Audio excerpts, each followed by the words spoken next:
Hello, everybody. Welcome back to another episode of Vintagecraft. And it has been a while. So yeah, it's been a while since I've uploaded. And for the people that were waiting and checking up for uploads, I'm sorry. Thank you for wanting to watch.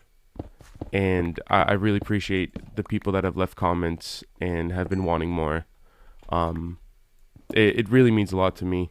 So for Christmas, I went home and visited family. I was gone for a little while.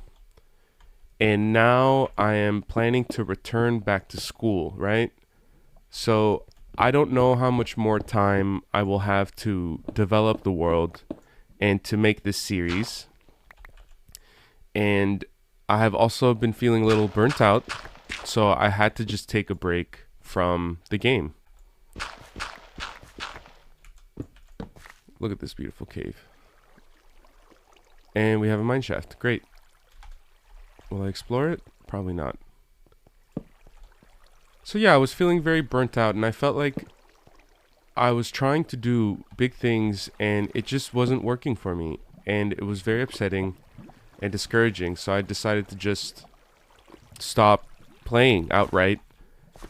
And I just let the world be. I tried to make an episode before I left for Christmas, and it just felt like garbage. It just felt like filler. I didn't really feel like posting it. So yeah, little update is we are back, but not forever. Eventually, I'm going to be going back to school. I'm also going to be working full-time, so I will not have a lot of time to work on this, you know? A lot of these projects are very time consuming. And they're not as rewarding as I thought. I started this channel for fun.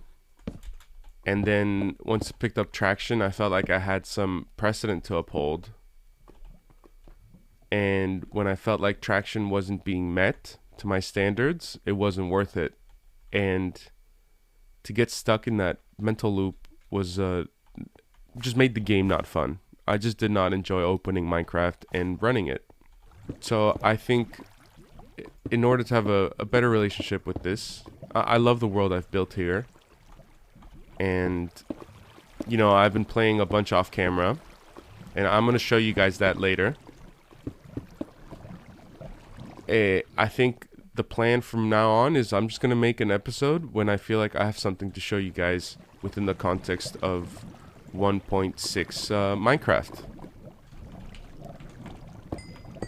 So currently I'm just gathering as many resources as I see. We are in brand new chunks, so everything goes.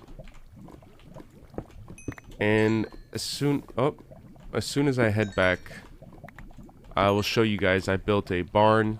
More diamonds, great. I built a barn and started a villager breeder. And then maybe we get to kill the ender dragon, I don't know. So anyways, I'm going to continue mining here. And then on my way back, I will show you guys the new stuff that I've built around the base. So I'll see you guys there. So on our way back here, just want to recap. Last episode, we built a little cow breeder. And the episode I tried recording and then was not happy with was a little tour of a barn I built around it.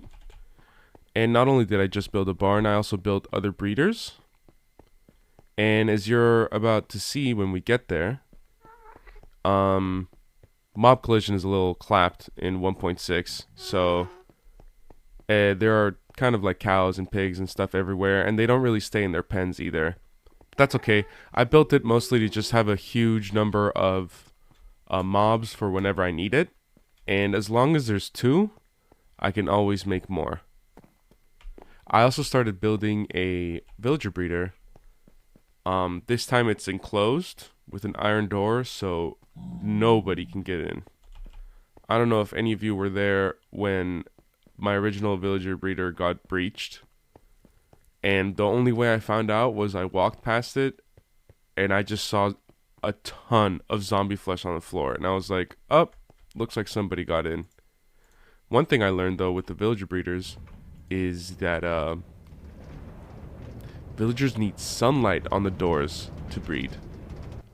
I was AFKing for so long and none of them would breed, and I was like, what's going on? Like, why? I don't know. I looked it up though. I found an old video by Nembomb, and he talked about the doors needing some form of sunlight hitting them. So now that we're back in the base, let me show you the barn. This is not the barn, but I guess that can be part of it, huh? Barn is over here. Ta-da! Look at all these zombies. Look at all these slimes. And look at all those cows. Here she is in all her glory. I just don't want to get murked by a creeper or something. Yeah, that's right, dude. And yeah, it's like a two-sided thing. I built the pig breeder here. Well, first let's show you the cow breeder, right? Here she is, still standing. This is the loot we got from the mine, by the way. And as you see, I'm trying to multiply people. I used to have 2 sheep here, but then mob collision happened and one disappeared. But I have another one there, so if I ever want to, I can bring him. Here's a little cow breeder. There's a little sheep breeder. They're tied together, and the offspring both flow into the same tube. Let's turn this crap down. I can't even think. And they get put in here. Now, what you haven't seen is this pig breeder here. I don't know if it works right now. I think there's 1 pig in there. Did I not pick that up? Oh. Let's offload, huh? Pig breeder here. Well, there's no pig. There's no pig. Well, there's supposed to be 2 pigs here, right? And when I step on this pressure plate, they start jumping, and I give them their carrots, and then the little one gets pushed out and fed into this little like basin and sent through the tube and into the area. What are you doing here, dude? You are not allowed. Get out. Thank you.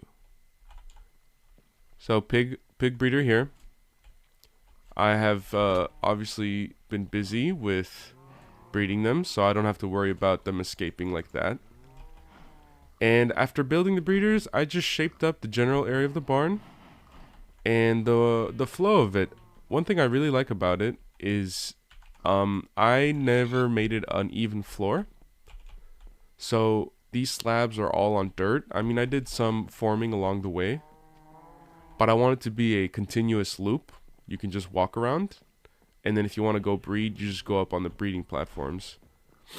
And it was really fun. These little hills and stuff were original land generation, so I didn't really plan for these hills to be there. It adds some really cool verticality and these really interesting height differences, I guess. These visuals.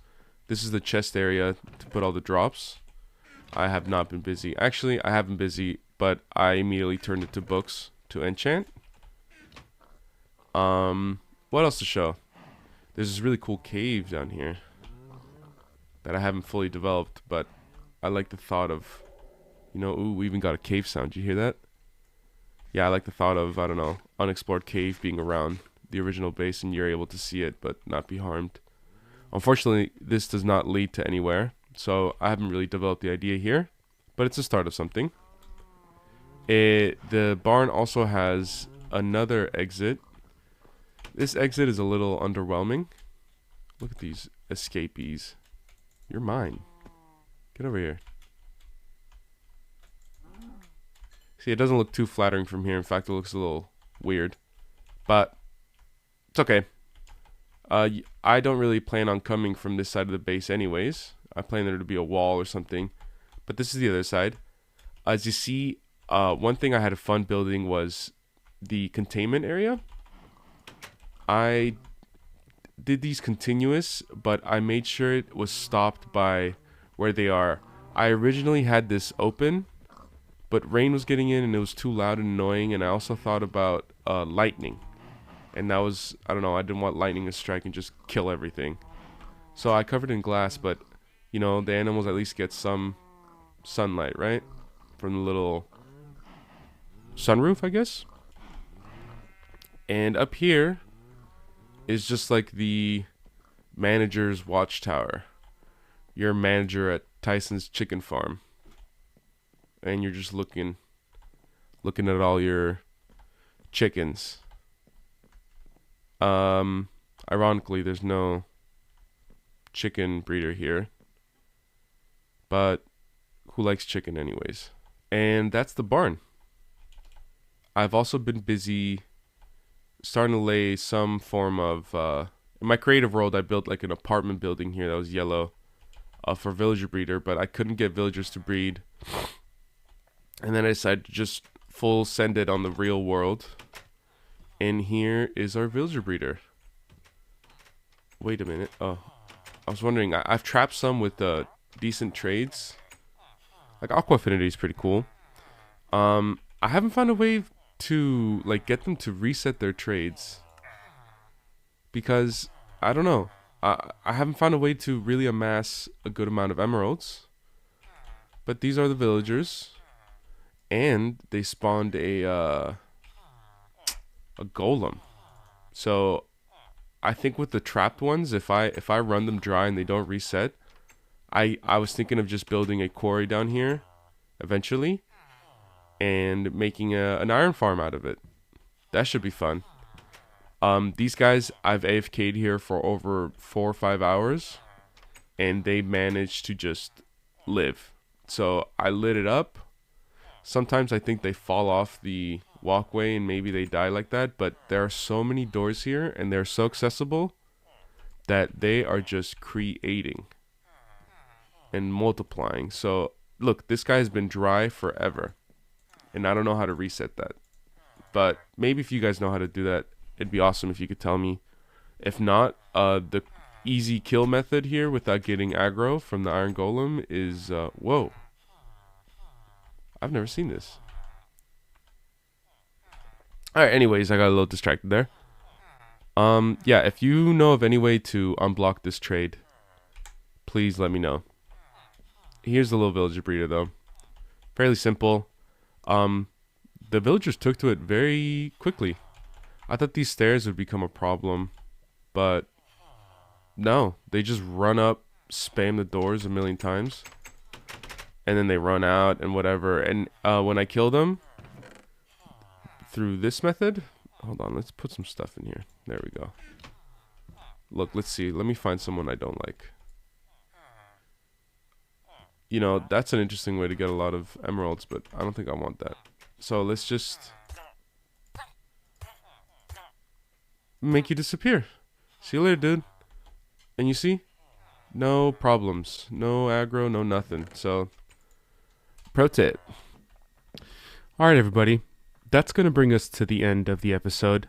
I went and edited the clips, and we have enough for an episode. I don't like making these too long because I feel like they get a little too boring. Yeah, thank you so much for being patient. I'm sorry I haven't uploaded in a while. I hope you guys can understand. I'm just going to upload at a pace that I feel comfortable with. I feel like if I start pushing myself and doing it for the wrong reasons, I'm just going to drive myself away from a game that I really enjoy playing. And the reason I started this channel was because I enjoy playing this game and I want to share that joy. And if I'm not sharing joy, then I don't think it's worth sharing at all. So thanks again for the support. Thank you for your patience. I hope you enjoyed today's episode, and I hope to see you again soon. Bye-bye.